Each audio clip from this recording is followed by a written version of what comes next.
Hi, Claire here from My Mortgage, and today I want to talk a little bit about buying a property in New Zealand if you weren't born here. So if you've come from overseas and you've thought New Zealand is a great place to move to and make our home here, there are a couple of things that you want to bear in mind if you're looking to buy a property. Number one is that you probably don't have KiwiSaver. So KiwiSaver is our sort of compulsory savings scheme for retirement. In order to use that money to purchase your first home, which is the only time you can take it out before you retire, you need to have been in KiwiSaver for 3 years. So for a lot of people who have come into New Zealand, they may not have quite made that time period, or they might not have been here that long before they want to buy a property.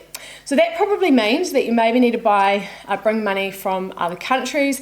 There are plenty of ways in which you can do that, but one thing you need to be really mindful of is our anti-money laundering laws here in New Zealand. So your lawyer will guide you through that, but essentially it's the process by which you have money coming through to your New Zealand bank account, and making sure that you can document that whole process just to cover off the fact that you're not doing anything crazy with that money, let's put it that way. As a New Zealand resident, so there's generally two categories of residency. One is the initial residency that you get once you've met all of the criteria, and the second is the permanent residency without travel conditions. So these are slightly different things when it comes to lending. So the first is probably still possible to buy a property in New Zealand, but we normally have to check that out with the respective bank and check with your solicitor as well that you're eligible to own property in New Zealand. The second, with the no travel conditions and the permanent residency, absolutely fine to purchase property as you would with any other New Zealand citizen or someone that has been born here, so that's great. In terms of the deposit requirement, if you haven't been in New Zealand very long, you'd want to be aiming for at least 20% deposit.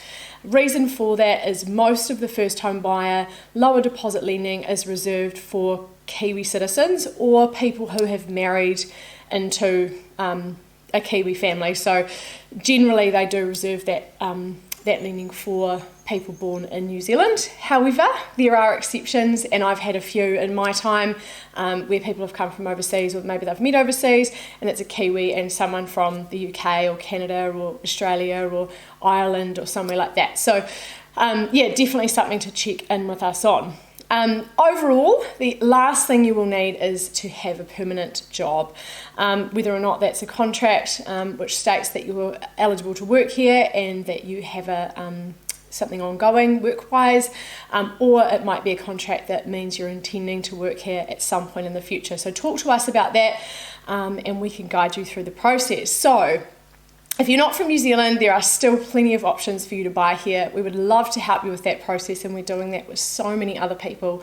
Please get in touch with us, mymortgage.co.nz/contact, or you can email me directly, claire@mymortgage.co.nz. Talk soon.